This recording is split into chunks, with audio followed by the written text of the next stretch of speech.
Hello, everybody. I'm talking to you in TE 804, um, Multicultural Education.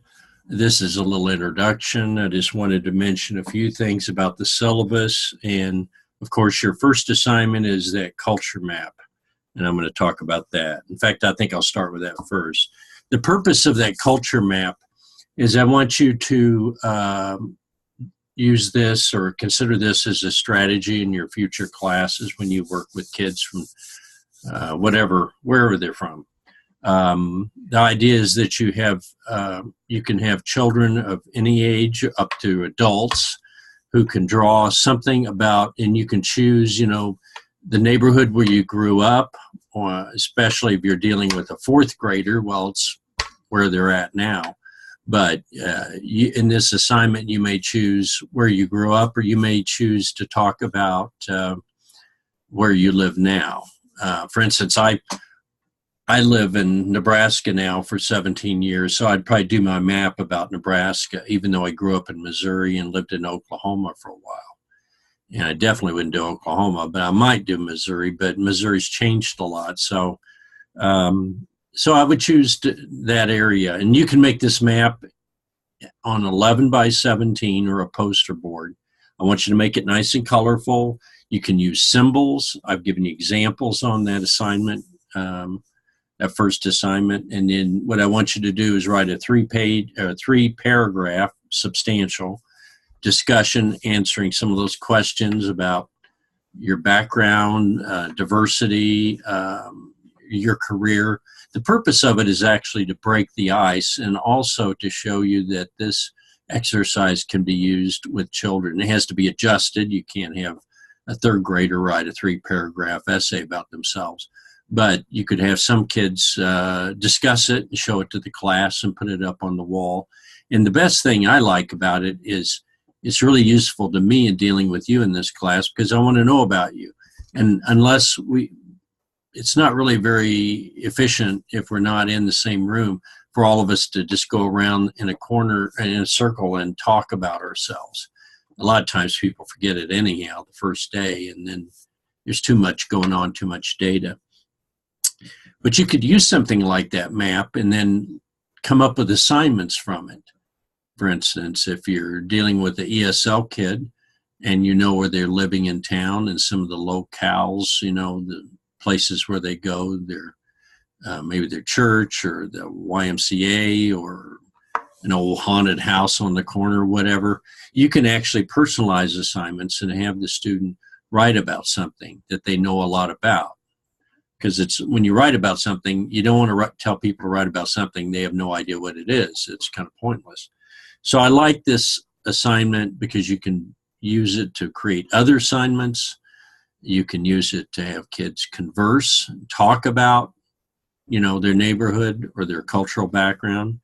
I've used it in graduate classes, and it helps people find out about everybody. Now, I did say I want you, once you've made your entry and attached your map, that I want you to go through before Sunday, or at least on Sunday, and respond to 5 people that have completed their map and get it in there on time. I suggest that you get your map put up by this Saturday so that it's up for a day and people can go in and respond to your entry and your map, and that you all would look at 5 of these. You can do all of them if you want, but you probably don't have time. But it might be interesting just to go through and open up the attachments and look at everybody in the class's map and see what their map looks like. Because the maps can be so interesting. Some are very artistic.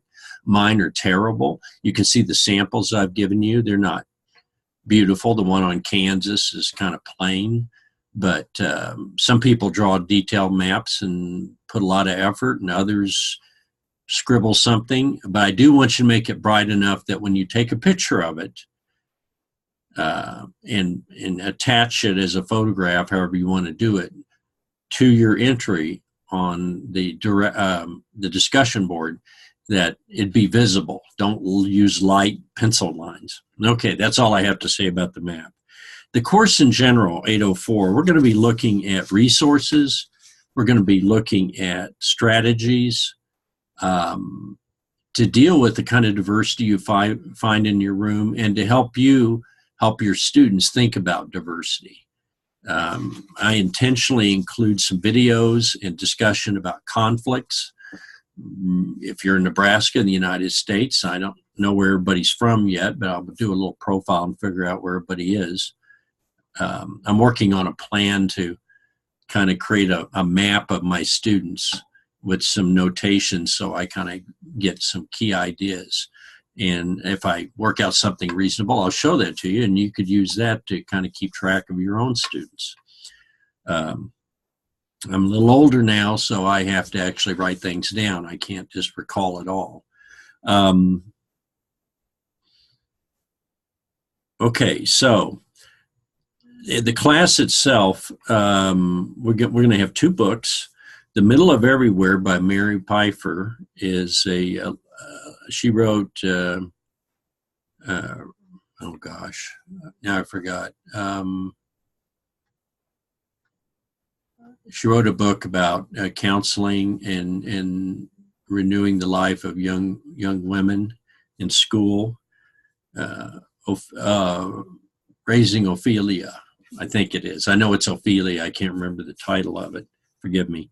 But she lives in Lincoln, and she actually writes in the Middle of Everywhere. She's writing about refugees in Lincoln, not undocumented immigrants, and not, but she's specifically, all the people in her book are people that have been allowed in the United States because of political or serious threats to their life abroad. And she addresses people from Africa, Iraq, Southeast Asia, and it's really a wonderful personal view. And she tries to be what's called a culture broker. In other words, she tries to intervene or assist them in trying to live in Lincoln, Nebraska. The second book is a textbook, James Banks, Teaching Strategies for Ethnic Studies. And I find it useful. I usually go through the first 4 chapters, and then after that, it deals with different groups in the United States. It's not necessarily up to date because the groups keep changing. We now have people named the Karen, Karen, who are from Myanmar on the Thailand border with Myanmar. Used to be French Siam, used to be called the Kingdom of Siam in French Indochina, which is now those group of countries include Vietnam, Cambodia, Laos, and Myanmar. Anyhow, those individuals are in Nebraska. Of course, I'll mention Nebraska a lot because that's where we are. But many of you have access to ethnic groups and refugee groups from all different places. So that's one thing in the class. I really want to gather information from you about the groups that you deal with. Okay, so I'm not giving you a reading or a video to watch other than this one. And I put a lot of emphasis on discussion forum posts. You'll be doing an interview with the person who deals with diversity. It could be a counselor, administrator, or a teacher. It could be an ESL teacher, but this is not necessarily an ESL class, even though it may touch on that. There'll be a couple of essays, and you'll do a multicultural annotated bib resources. And I emphasize in this class to do things that are useful in your particular situation. So you are free to interact with me, email me, and say, can I adjust this toward what I will be doing in my class? That's great. I've got a weekly schedule, but this can change. I can change the syllabus if I see we're going in a different direction. We're now using Canvas instead of Blackboard. Some of you are very familiar with Canvas. I'm not. I'm trying to treat it like Blackboard, and then if something doesn't work out, you can yell at me and let me know. Feel free to email me. I'm always checking my email. And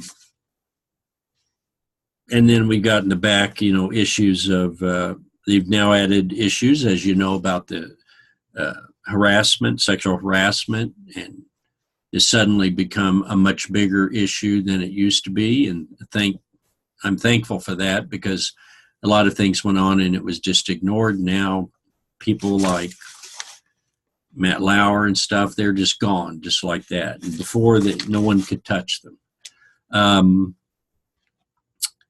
So I will be adding my video. This video will be available on YouTube. I'll put a link on tonight after I record it, and then it'll be for you. So you just click it, and there I'll be on YouTube.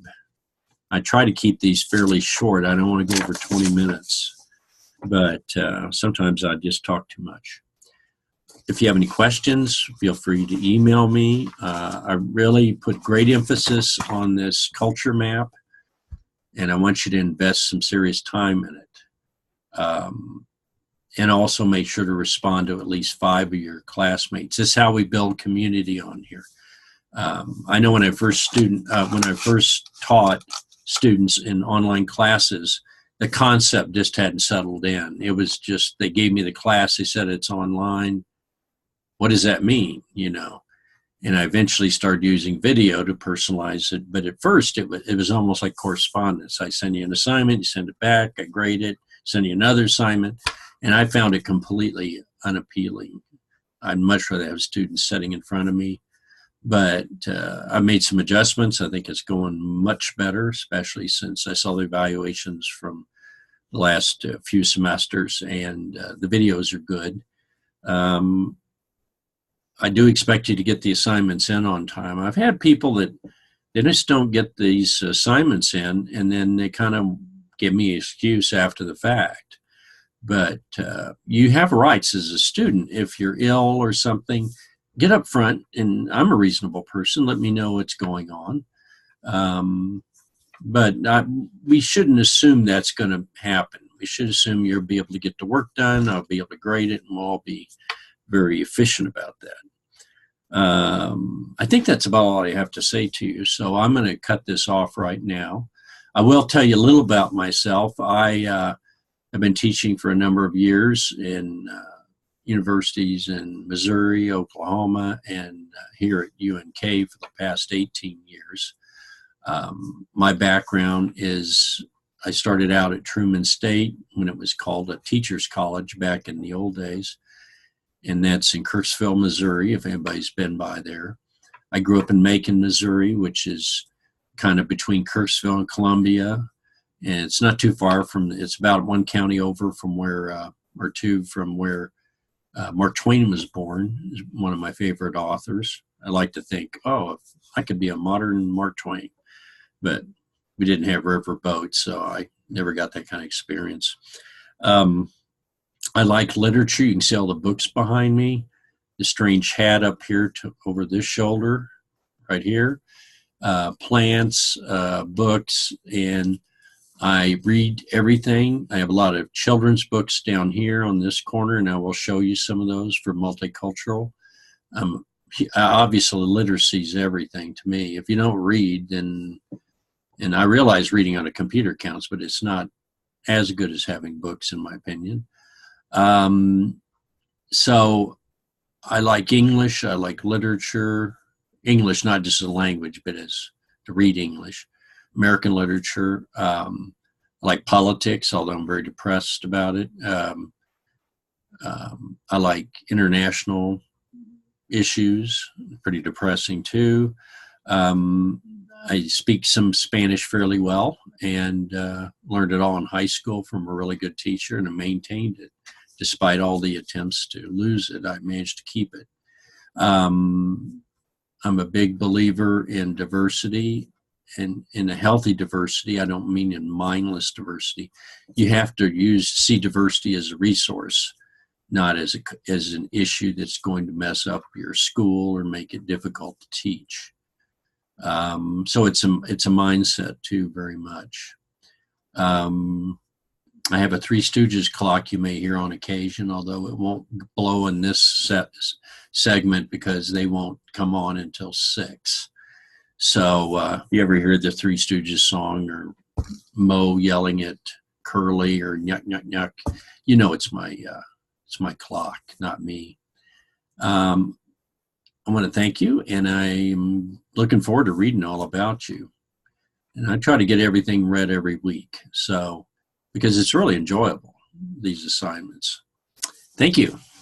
And I will see you around.